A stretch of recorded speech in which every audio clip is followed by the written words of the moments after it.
All right, rolling video, recording audio in five, four, three. What's up, everybody, and welcome back to another wonderful episode of Life of a Boss, the podcast. I am your host, Jason Harden, and today is a very special episode, and I think they're all special in some way, but I think today is one of those days where we're gonna, I guess, discover why we call this the realest show on personal development. And to be honest, the topic of today is the ugly truth. Ooh, yeah, the ugly truth, and it's funny because I know that truth has been the highlighted word of the year. Starting with the Cat Williams interview and just moving on from there of people getting exposed and things just coming to light, and some things are in the dark in plain sight. And I guess that's why these truth episodes and these truth interviews and people coming out are so, I guess, interesting to us and impactful in certain ways, especially with the P. Diddy thing. That couldn't be more impactful to certain people's lives that affected. And to what extent, I do not know. I know Hollywood's a crazy place and they play crazy games. Never got that deep into Hollywood, no. Stuck my toe in and did my thing and got a lot of wonderful relationships out of it. Met a lot of wonderful people, a lot of folks that I did look up to, and some I still do. But yeah, it was never my thing. But that's neither here nor there. The topic today is the ugly truth, and where to start? I guess where I want to go with this is that when it comes to being a boss, and I do believe I'm a boss, straight up. I mean, I'm not gonna lie, I get the imposter syndrome sometimes, and I doubt myself sometimes, and I'm hard on myself sometimes. But all in all, I know where I come from. I know what I've been through. I know what I've seen, and I know what I've experienced, and a lot of that was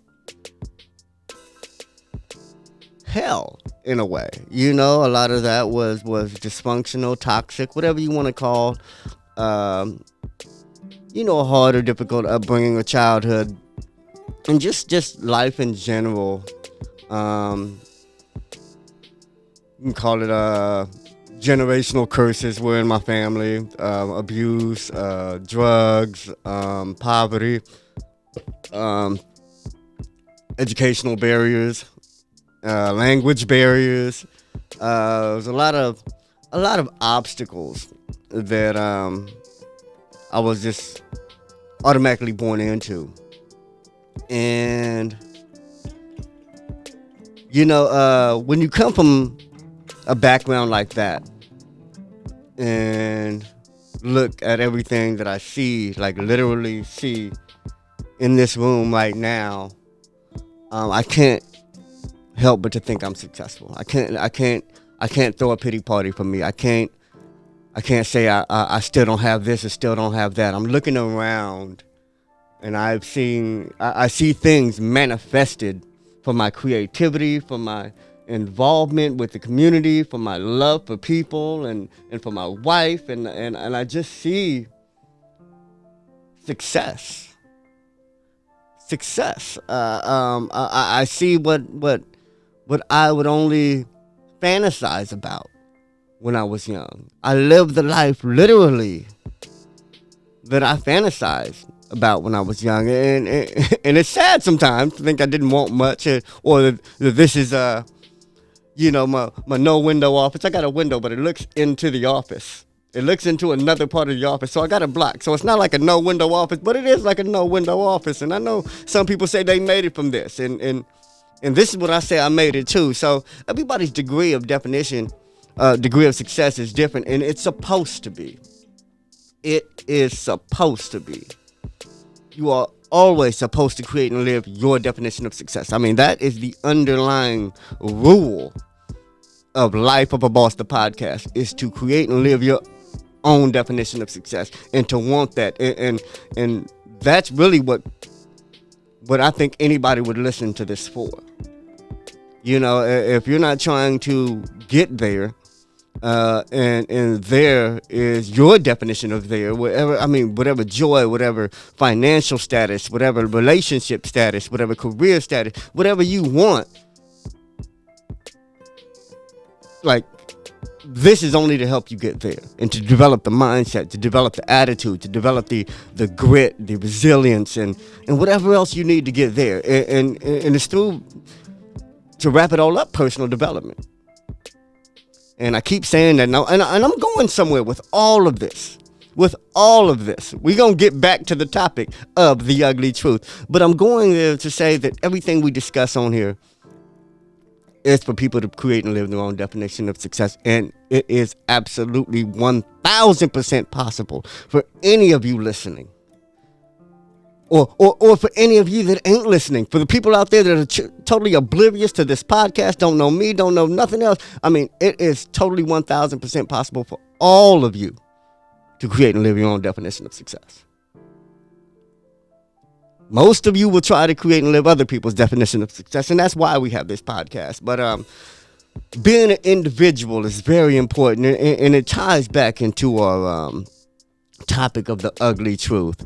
And let me give it some context of where I want to go with this. At 3 years old, I was diagnosed with esthesioneuroblastoma.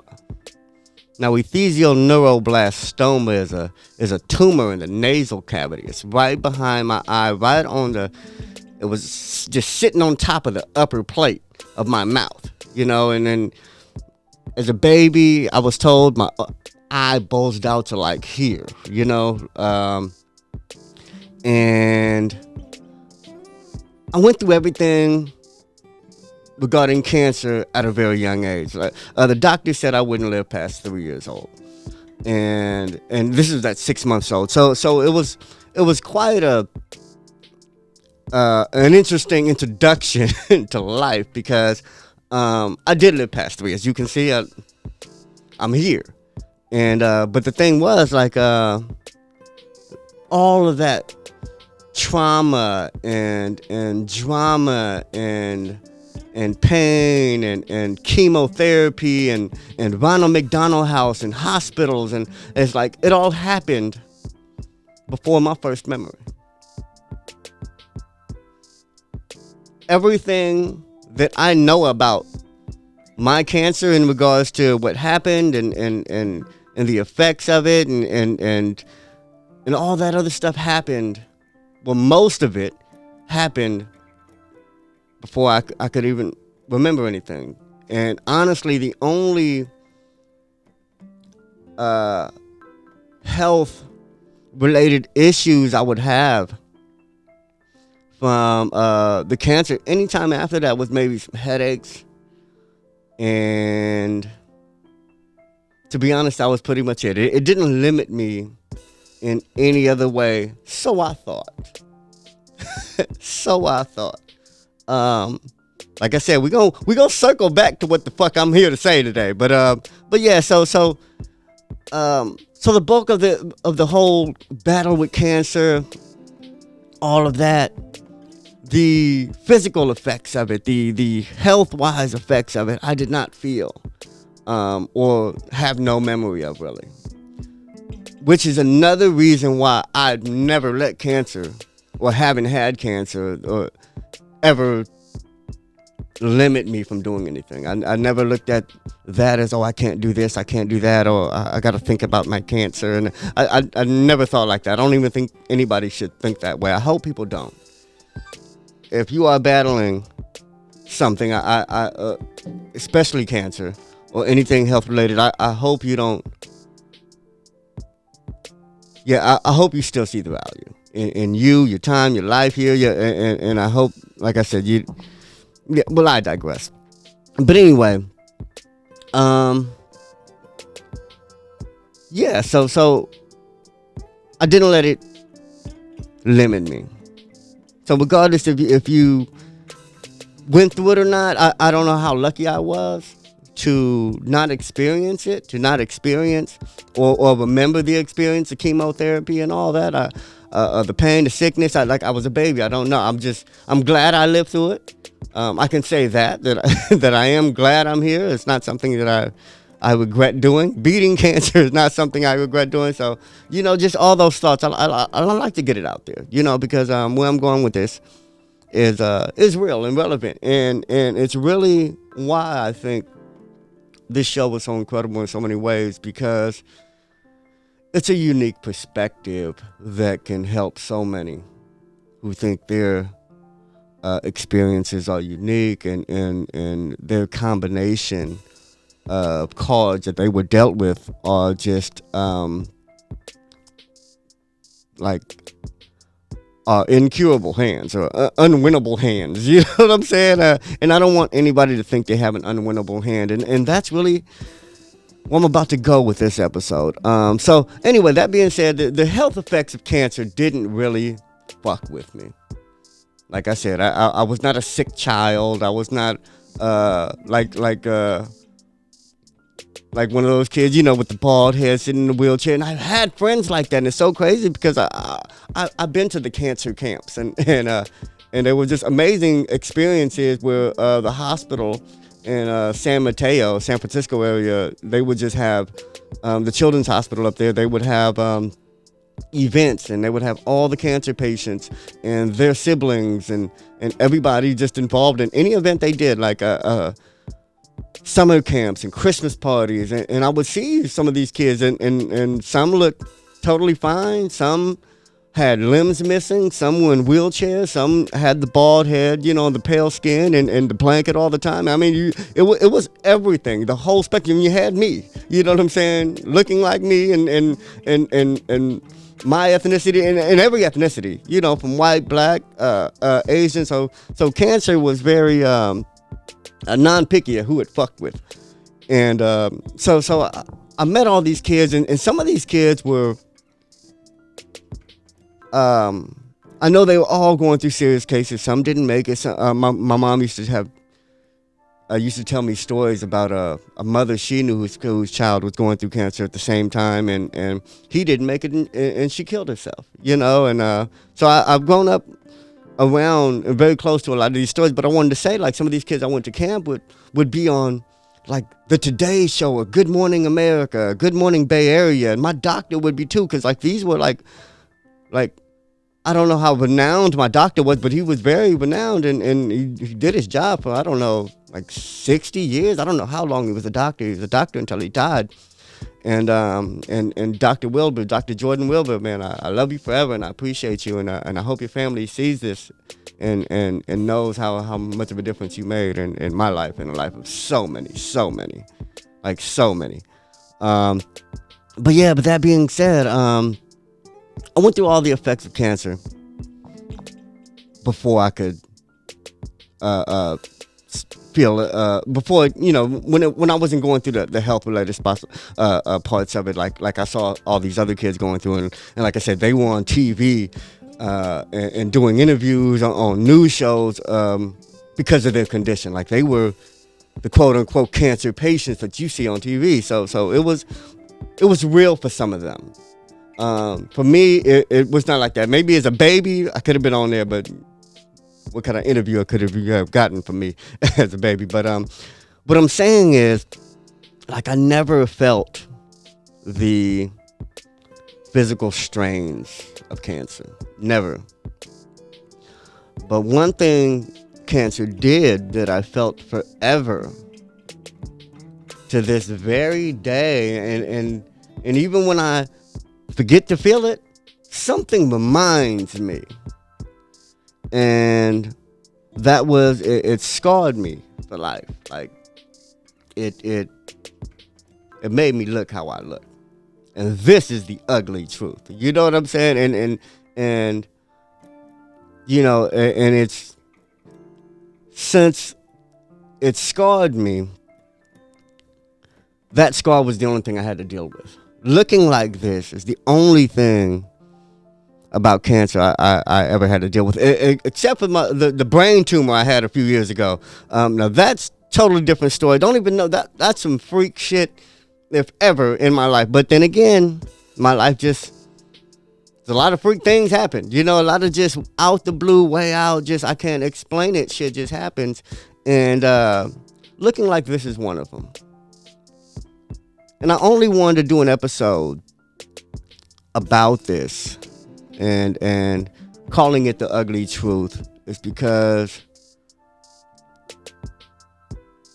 it me being successful, or even by my definition of success, it's been a tricky ride. You know, it's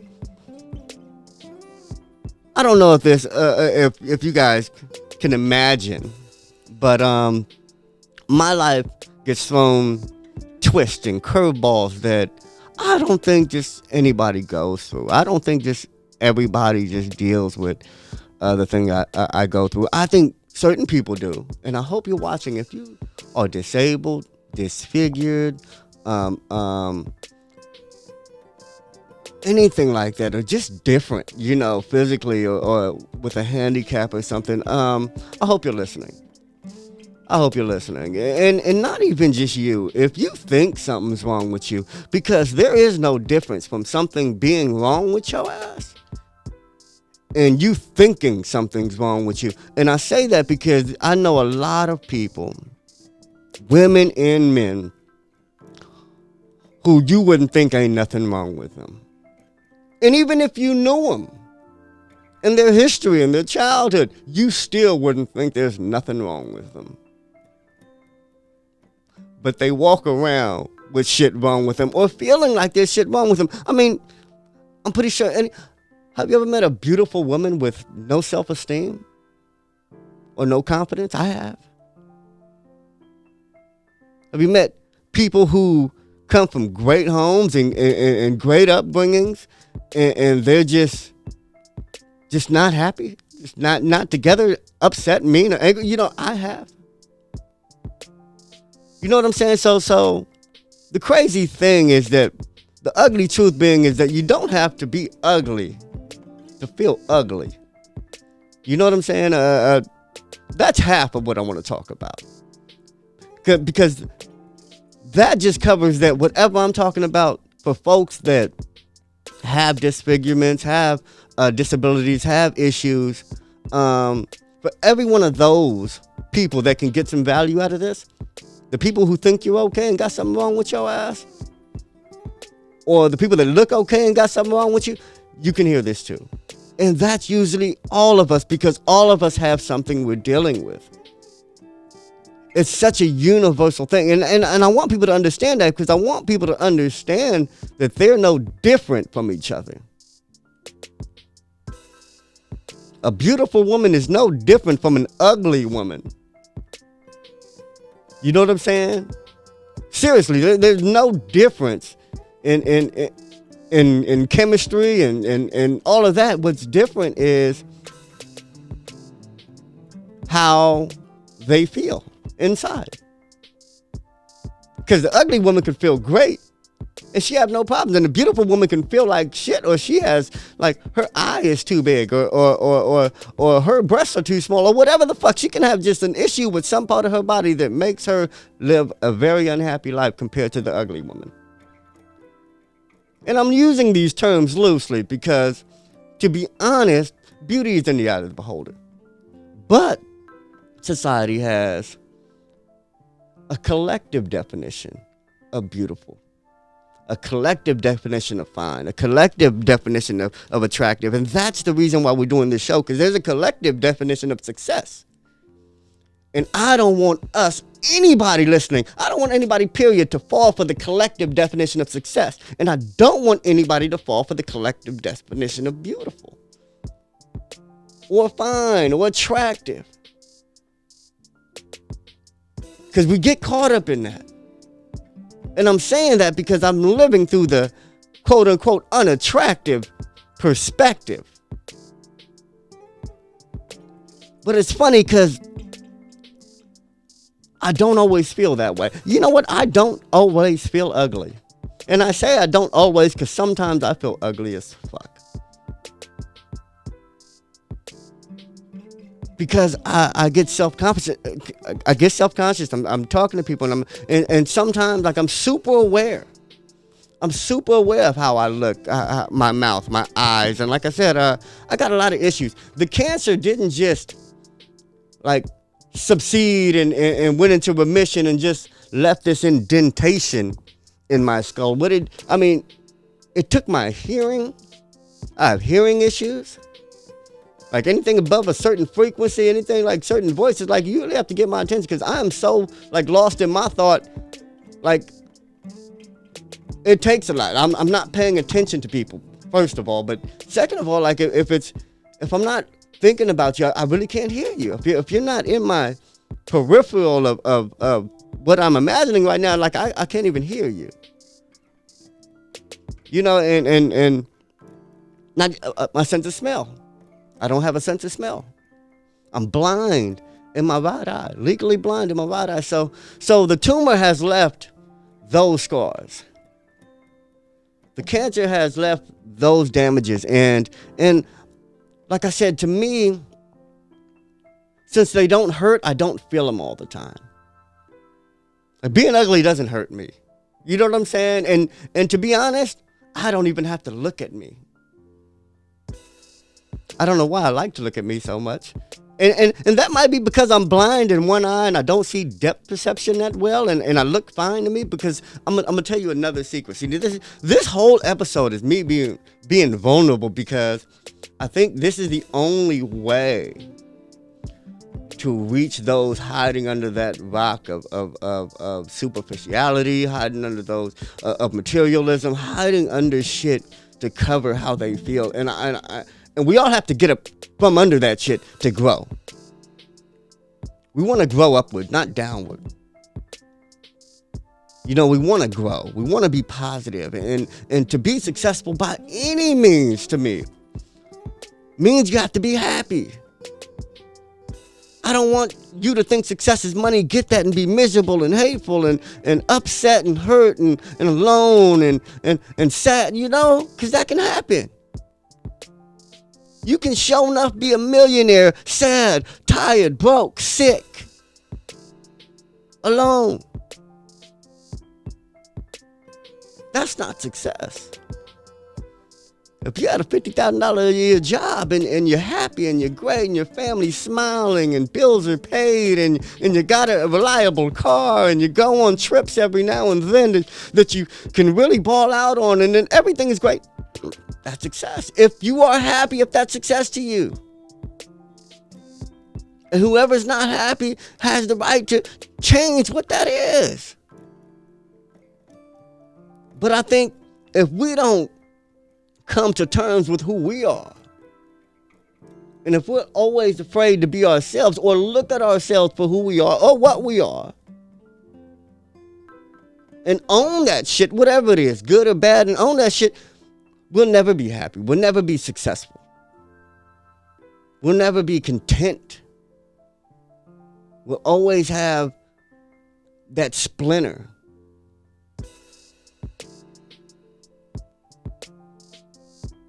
And I don't want folks to have that splinter, man, because I'm only saying that because,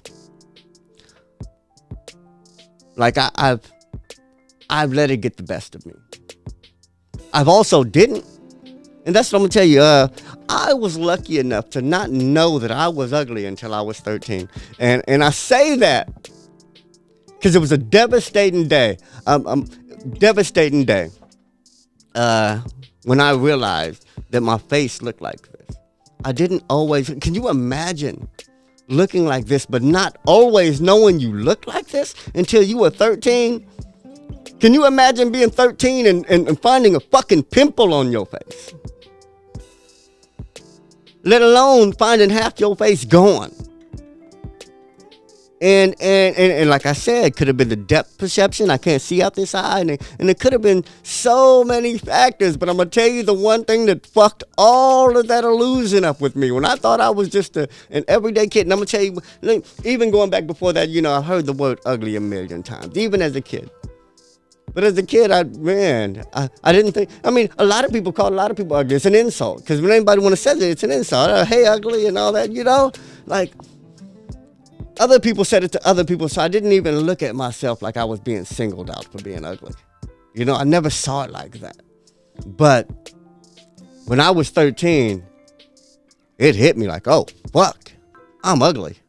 And I don't want to, like I said, I don't want to label the word or label people who don't look normal. But like I said, we have this social norm, and we have a just a norm.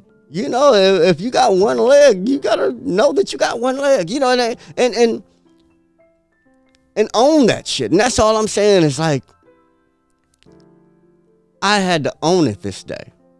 And the sad thing, when you got one leg, you knew from the day they took your leg that you had one leg. Me, didn't know. And I'm gonna tell you how I found out. I was in a bathroom in my aunt's bathroom, and she had a very nice house. It's a very nice house, and she had one of it had the front mirror, and then it had that side medicine cabinet door, and it had a mirror on it. And it was crazy because when that mirror was closed, and I looked at either the mirror or the crack, it always showed like my face in like the crack of it, So it never showed my complete face in like both of the mirrors at the crack. I can't explain it. But if I opened the motherfucking mirror, it would reflect this, and basically all the angles would reflect, and I would see every angle. Well, I would see a different angle of my face that I've never seen before. Like from a different angle. I was able to look at myself from a different angle. And I didn't know what the fuck I saw. Bullshit you not. At 13 years old, playing with this fucking mirror, opening that shit and like, what? Is this what I've been running around with all these fucking years? Now, mind you, some schools I was the bully. Some schools I think up until this point, I was always confident in who I was. So I don't think I was ever bullied in school before this moment. I don't care what they said to me, what they picked on, I was a fighter too. I fought constantly, I was a very lash-outable kid,